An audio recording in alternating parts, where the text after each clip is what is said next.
Hey, Mark Meldrum, Northern Ohio Chevelle Club. As the sun sets to the west, you can see that the snow has been melting, and we got some green grass. It's about 58 degrees Fahrenheit. And I thought I would just try out my new video camera today. Got a new phone this week, and it's got new video capabilities. And hopefully we'll bring in you some beautiful shots out here in Meldrum's Monster Garage. So let me know what you think. I'll put this on YouTube too. We'll get out here in the garage here and show you what's going on. All right, so I thought I'd give you a little tour of what's happening with the engine rebuild. So as you can see on this table, we have basically the top end of the motor, and these parts are just going to get cleaned up and put back on. Really nothing going on here. We've got the of course the LS intake manifold. We've got the heads. One cool thing is that I could keep the oil pump on the head and take it off. So all I need to do was disconnect the two hoses going to the power steering pump. So that was kind of cool. A lot of people, I see a lot of questions on what kind of headers can I use for my LS motor in a 66 Chevelle. And I use the Hooker. I know I've talked about this before. I use the Hooker cast exhaust manifolds. And they're obviously shaped like a header is. They're kind of heavy, a lot heavier than a typical header. But hey, they're going to last a lifetime. They're built well. And then of course I got the water pump here. Water pump was working fine. The engine was staying around 187, 196 degrees Fahrenheit before everything went kaflooey. Now, one cool thing is I got a message from Mickey Hale. He works for Cometic Gaskets, and he's our first sponsor on this engine rebuild project. So I'm super happy about that.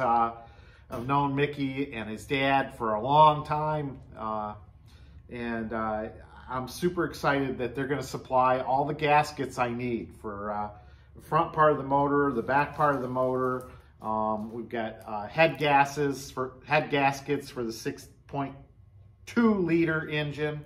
So hey, at least that'll help defer a little bit of the cost here, and I really super appreciate that. So you're going to hear me talking a lot about Cometic gaskets as we get those installed. Company right here in Ohio, in Concord, Ohio, as far as and it's family-owned business, Ohio business. So hey, we'll be pushing them throughout this project. So okay, that's it for this table. Let's go on. Okay, maybe not a table. Maybe the trunk of a 67 Chevelle with a blanket on it. So there's Mike's sponsorship to the engine. He's giving me a table to work on. Thanks a lot, Mike. But what we got over here is something we're going to replace on the engine. And this is the top plate to the motor, goes right under the intake manifold. And you see all this fancy dude jammer control here is going to get deleted. And I'm just basically going to have a plate here.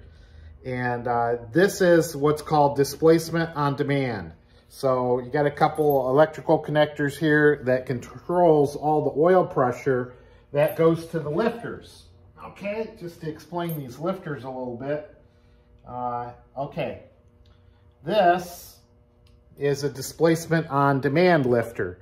Okay, and it's notorious for going bad on these motors, these types of lifters and this control system. So we're going to eliminate that on this motor. I'm not really concerned about gas mileage on this motor as much as I drive it. So this is a controlled lifter, and basically shuts off up to 4 different pistons on the motor. So you can go from V8 mode to V6 mode to V4 mode. Now, the non-displacement lifter looks like this. Okay, this is a this spit it out, Mark. This doesn't control any of the cylinders going off. It's your standard lifter, and that's what we'll put through the motor. Now, once again, I've talked about the teardown on this motor before. All these lifters look really good. Now, I'm not sure what I'm looking for when this for this spring control here. It's controlled by oil pressure. I'm not sure what I'm looking for, but I do know what a good roller lifter looks like, and every one of them looks like this.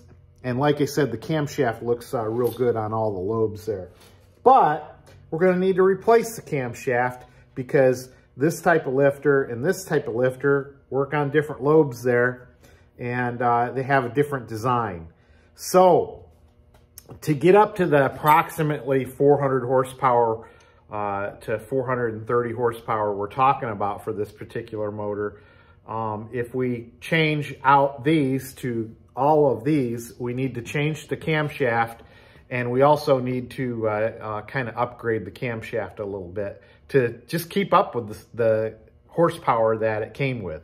So I've been looking at Texas Speed as far as that goes, and they have a nice little package which eliminates this displacement on demand and also gets me a camshaft with comparable horsepower. So that's where we're at here. I'll be able to use all the same lift rods, all the same push rods, I should say, all the same rockers. I'm not going to change out to a different spring. If I went with a little hotter camshaft, I'd have to change all the springs out in the heads, and I'm not going to go there. We're going to keep that the same because all the heads, all this stuff looks really good. So that's it for the 67 deck lid table. Let's go on to another table. All right, we're going to try to do as much of this work in Meldrum's Monster Garage as we can.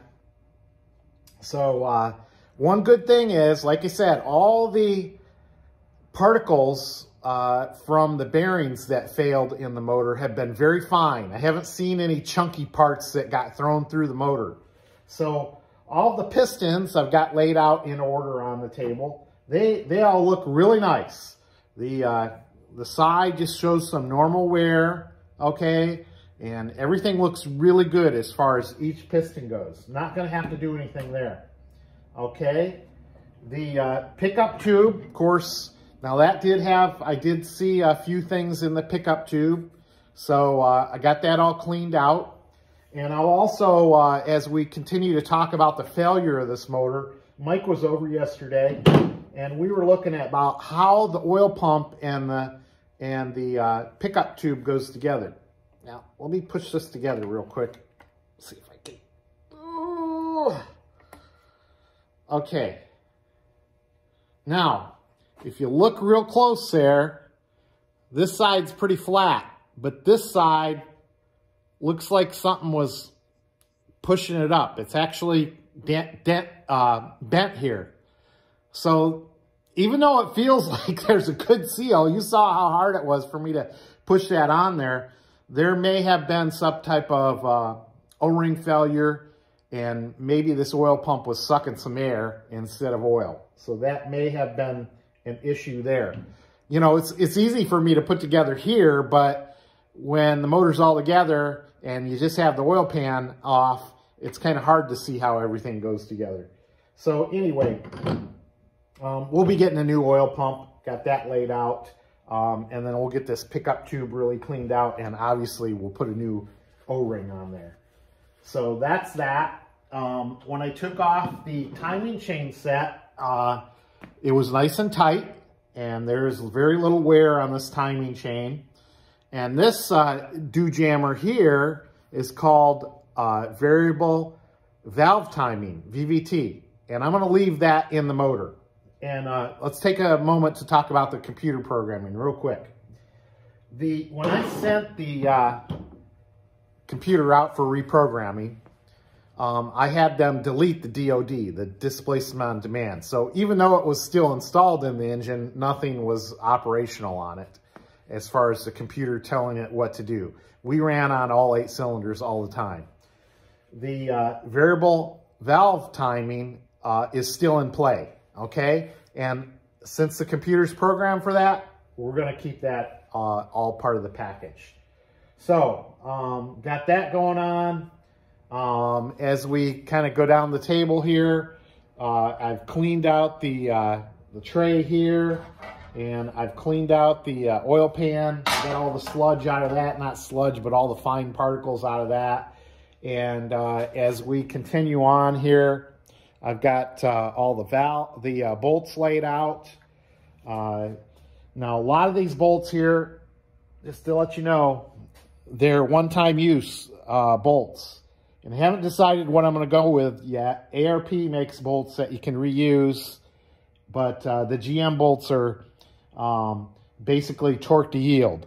And once they yield, you don't want to use them again, okay? And then, of course, I've got all the bearings there that are some are good, some are crapped up. Of course, we'll put all new bearings there. And then I'm going to swing you over, and hopefully we're still on track here. We've got the block, and I've been looking very closely down every cylinder wall, and they all look great. I mean, you can still see some of the factory honing on here. So this is just going to need a cleanup and put back together. Been cleaning out all the passageways in the motor. Keep spinning it around, and we're looking good. The camshaft bearings are going to need to be replaced, and that will be the subject for another day. So, and then I've got this DM crankshaft that, let me see if I can pick this up. This, if you can see the front there, that's where we got problems. Right there. So this crankshaft, I think, in my opinion, is beyond repair. I could have it repaired. They'll do spatter weld on the crank and all that crap. But, you know, a new crank is about $319 from Summit. And I think that's the way I'm going to go instead of putting a lot of money back into that crank. All right. So hopefully I give you a little explanation of where I'm going. I don't know where I'm going to come up with the money yet, but certainly appreciate Cometic Gaskets for helping out with this. And yeah, I'll be looking for finance deals. All right, so hopefully you enjoyed that little tour around all the tables I've got laid out here in Meldrum's Monster Garage. It'll keep me busy for quite a few weeks here. Fortunately, we got some break time coming off. I will be off I've got one more week of work, and then I'll be off for 2 solid weeks. So hopefully I can get some parts in here and get some things going back together, and obviously do a cleanup job on the engine compartment. Everything's brand new in here, but you know, still drove it around for a little while this summer, and got a little dust here and there that will wipe off and make it look good. Also, I hope you're enjoying the new camera system we've got here. This is all filmed on an iPhone 12 and brand new camera. So hopefully we're looking good. I don't know if it makes me look any better. There's only so much you got to work with here, but hopefully it'll make all the cars and all the parts look better here in Meldrum's Monster Garage. So there you go. That's all I got today. Hope you had a great weekend, and see ya.